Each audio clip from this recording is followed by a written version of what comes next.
What's up, man? What's going on, dude? How are you, brother? You good? I'm very well, man. I'm chilling. What's popping? Nothing much, dude. Thanks for doing this. We appreciate the time. Always, man. Always and forever.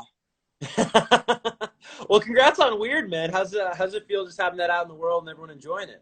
Oh, bro, I feel like a little pixie. I'm a little fairy right now. I'm well excited.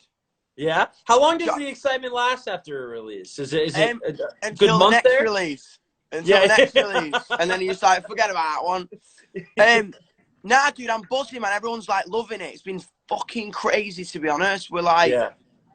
I just couldn't wait to put it out. Do you know what I mean? Because I wrote it last year, but then it needs to come out right now, and everyone loves it. And I'm just like, as I say, I'm like a little bunny rabbit in the forest, bouncing around with me excitement. that's an accurate description. Well, cool. I'm sure they explain it to you, man. But all these questions today are just going to come from your fans, and they're going to ask you whatever the heck they want. And we got a bunch of them from around the world. So let's just get into this. 6 puppies. All right, let's see. Dominic Squad. Domenico, yeah, that's okay. There you go. A fan account. I wants to know. Ask him if he can start a cooking show with Adam, and he plans to start a cooking show with Adam. Adam, are you awake? Come here. He's here. He's next to me. Everybody's asking me when. Say hello to the internet. Hello. They're saying when we're gonna start a cooking show together. We're gonna do a segment on the next Youngblood show, I think. Yeah, for sure. Because look at me, he's little cutie pie. There you go. You're waking Adam up. Thanks, Adam. Oh, it's all right, man. He needs to arise sometimes. On an occasion. You're whipping him into shape. I think he's gonna cook me a full English breakfast, aren't you? Maybe, potentially.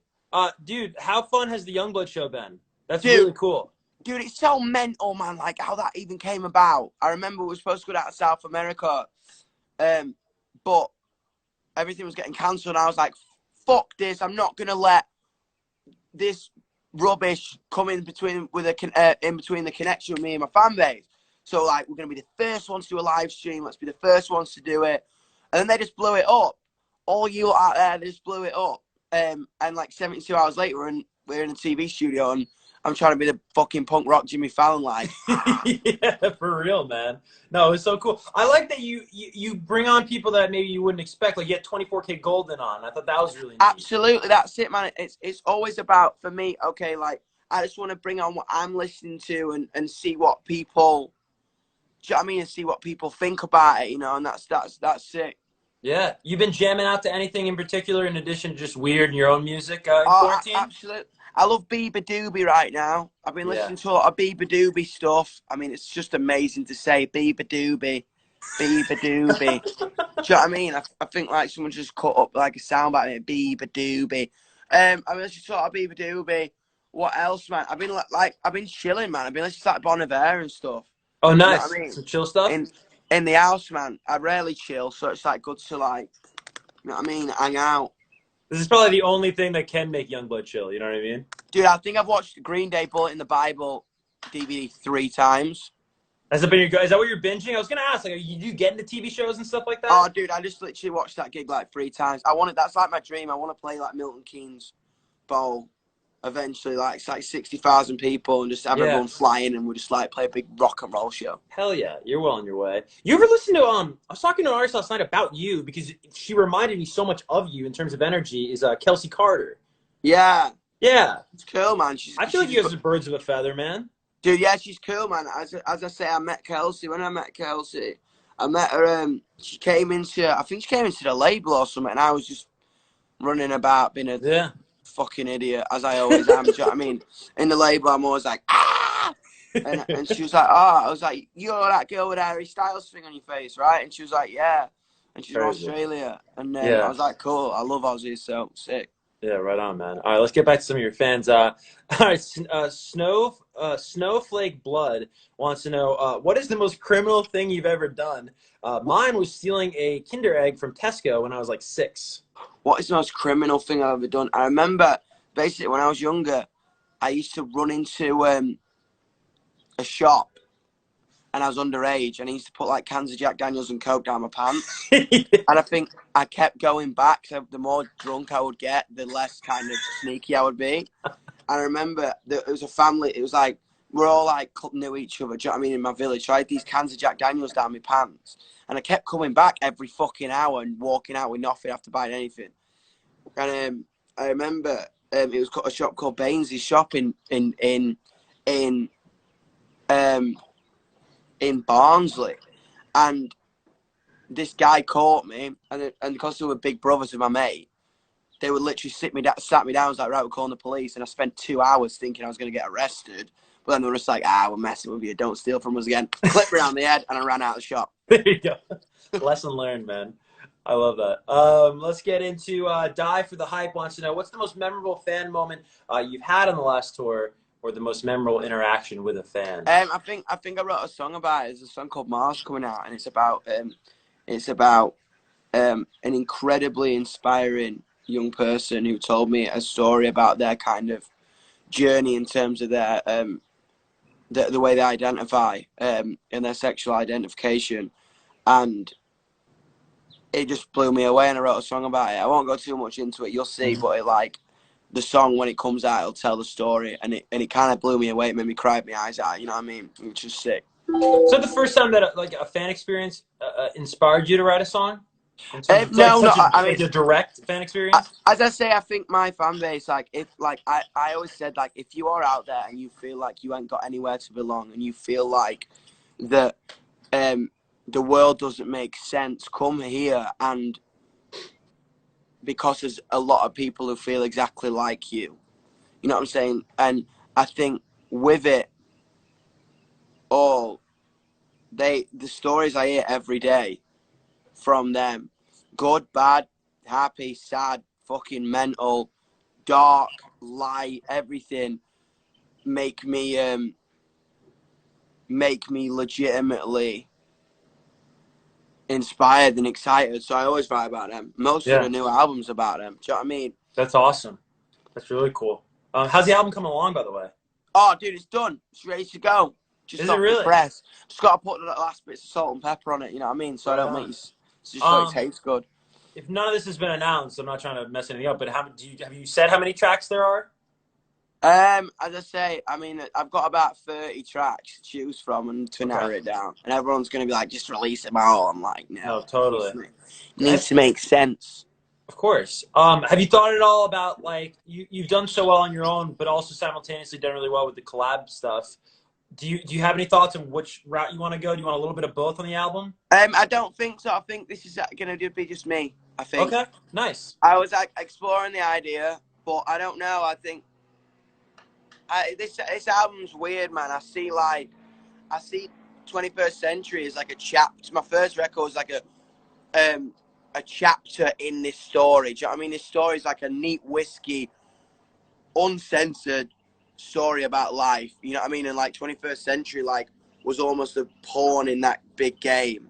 You know, so I think with it, I think I'm just gonna stick to myself. I think for this one, 'cause it's a story that I got to tell about me. Yeah, it's exciting. It's exciting. All right. Be fucking happy, man wants to know if you, Adam, Tom, Gavin, and Michael were drag queens for a day, what do you think your and their names would be? Wow. I think Gav, Tom. It's hilarious. I'm literally with him. I live with him. Tom would probably be. Tom, what would your drag queen name be? Gavin's would probably be Glorious Gavina. Okay. Tom's would probably be.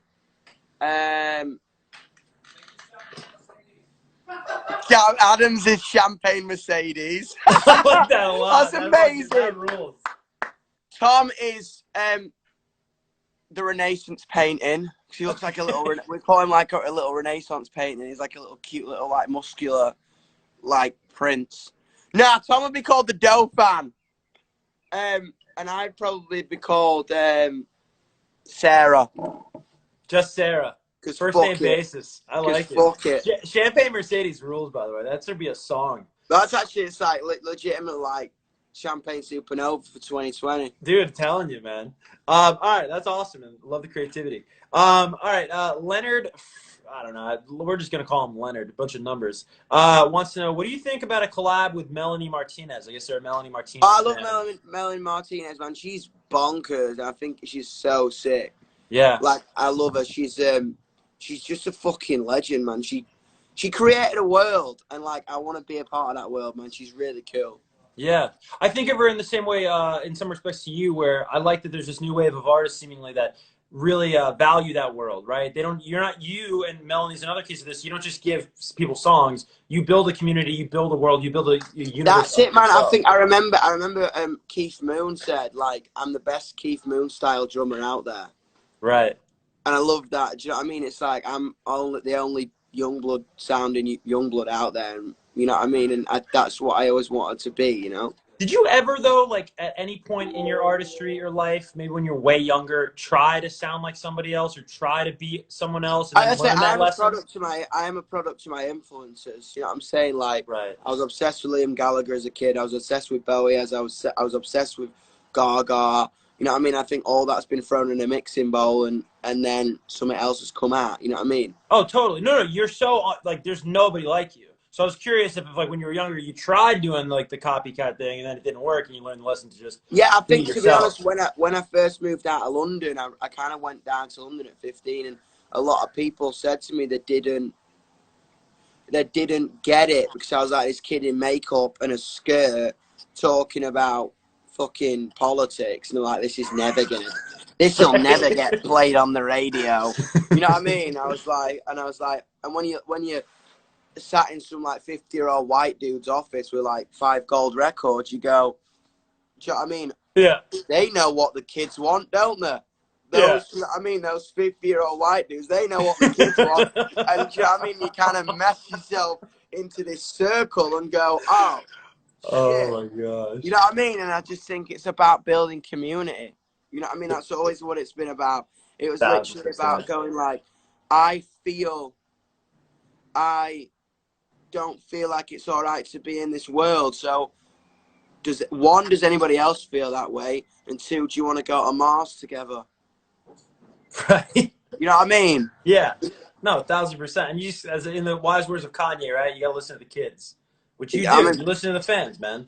Always, man. That's what it's like, a conversation. Do you know what I mean? I never want to have, like, I never want to come out of a gig and get into like a car with a metaphorical finger up my arse. Do you know what I mean? I always want to just be one of them, because I am one of them. Yeah. All right. Real Lenny wants to know, did a lot of Adam questions. Did Adam teach you how to do pasta yet? Adam did teach me how to do pasta, yeah. I'm actually getting pretty good. The problem with pasta, right, is I'm riddled with ADHD. You know what I'm saying? Riddled with the stuff. It's everywhere. So, like, you have to knead the fucking pasta for, like, 20 minutes. And it's hard because I'm just like...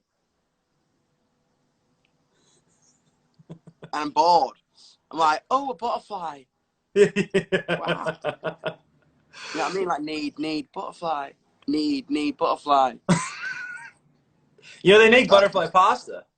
Oh, I mean, that butterfly pasta would be very hard to do. Thank you so much for that, sir, because everyone's going to be asking me to make that. So... fuck you. No, I'm joking. All right, we're gonna keep. Dude. All these questions are about cooking, man. They really want you to be the chef or something. They, I didn't ask you the ratatouille question, right? A ratatouille question? No, you didn't ask me. No, okay. I'm not sure. There's a ton here. If you could be ratatouille and control Chef Warrington to make you a plate, what would it be? And by the way, Adam's pasta looks so delicious. What would I do if I could be in Chef Warrington's hat? I would probably ask him to make me, if I could have anything, I miss fish and chips, man. I miss, like, a chip shop. So if I could be in Ratatouille's hat, I would, like, squeeze his hair, make him make fish and chips in the best way possible. Nice. God, I love fish and chips, man. Oh. With a side of butterfly pasta. Oh, flat out, man. All right, let's get to a couple more, and then we'll let you go on your way here, Youngblood. It goes, this comes from Music Rocks 2014. They say, hi, I'm Lana, and I got the chance to meet you at Warped Tour in New Jersey, and you were really nice. What was the one thing always on your mind right before going on stage? One, it's hot. It's red hot.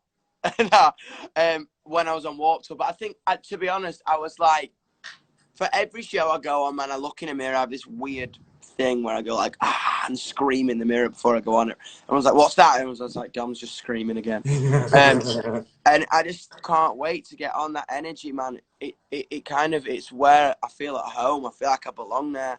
You know what I mean? When you walk on stage and all this chaos just goes mad around you and everyone's falling and screaming. Like, if you've ever been to one of our shows, like, people just go, that's the loudest show I've ever been to. The energy just doesn't stop. No one drops the ball. You know what I mean? And the thing about it is, amongst all this chaos, I kind of just go and retract. And everything just feels like the world came together. It's kind of mad. I'm just like, whoa, what just happened? It's like a science experiment, like a rock and roll science experiment. Always, man. Melding together. Just like pour a bit of chemicals into each other. And bang! So the roof feels like it's going to explode, but then the roof punches the energy back. So it's just like, everyone just like, heads just go. Totally. I love the sound effects. All right, this is the final question. This comes from the alternative radio station in Buffalo, it looks like. And they want to know, first off, I love Youngblood and hope he is well in this weird time of life, pun intended. My question I want to ask is, what advice do you have for kids who want to be artists, and what are the key steps and tips? I would legitimately say, tell your story, because be yourself because everyone else is taken. I think connect with people and find a reason to write these songs inside your soul. You know what I mean? I think, like, to be an artist as opposed to like a singer or a karaoke singer, I think it's a different thing. I think what you have to do is just look inside yourself and look for other people. You know what I'm saying? It's so easy to be like, this is what my song's about. And yeah, it's like, it's got to be a conversation or no one's going to want to listen to you because you're talking to yourself. I always want to talk to other people because that's why I did it. I wanted conversation. I had no conversation. I was lonely as fuck. So I just think find a reason why people want to hear what you've got to say. Because anyone can sing. It's about meeting people and figuring out a reason why you want to do it for a way that's more than just for personal gain. It's about, you know what I mean? It's about being moved and about being connected. It's about taking a wire out of your brain and putting it in someone else's and going, whoa, we think the same. You think of your songs as the start of a conversation as opposed to just Always. like a static Absolutely. piece of art? Yeah. Absolutely. You know what I mean? Everything, like, I want my songs to kind of ensue thought and make people change perceptions and make people feel good and, do you know what I mean? And make people feel all right to be who they are, no matter what they are. Yeah. If you this will be the one Kevin question I ask. No, huh? Youngblood fan from New York. Would you say is like the greatest accomplishment or achievement that you can achieve by writing music or creating music? Is it making somebody feel comfortable with themselves? Is it making somebody feel like they belong? Or Yeah, I think if I was to get hit by a bus tomorrow, you know what I mean? Touch wood, I don't. But if I was, I would want to be remembered by being part of a community that changed a perception within culture. Because that many of us were loving each other that hard. We reached that many people and got that big. We changed the way the world perceived things. Mm-hmm. That would be my biggest goal. And left it a better place. Yeah, absolutely. You know what I'm saying? And left it a better place for some people. We don't have to you know what I mean? To be like, let's cure the world is a big statement, but to cure part of it and to cure people and to get a foundation. Right. That's like the goal. Yeah, totally, bro. All right, well, when this is all over, we hope to see you in New York, man. It's always fun. Dude, flat out, man. I miss NYC so much. I was actually talking about that this morning. I was like, I miss London. I miss the city. Yeah. I miss the noise. I was joking with them in the chat before you got here. The last time I saw you, you got the NYPD called out on us at MTV. Yeah, baby. Ran out there. That was such a good day, wasn't it? That was bro? so crazy. I was like, dude, I remember and I walked in, I was like so adrenaline rushed, and we were talking on telly, and I was like, I think I'm gonna try and lick your face or something. I don't mean to. I'm just mad. That was awesome, man. All right, well, cool, dude. Be well. You're obviously staying safe, and that's awesome. Yeah, and, you too, man. Be safe out there, and I'll see you on MTV hopefully when we're back. Peace, bro. See ya. Bye, man.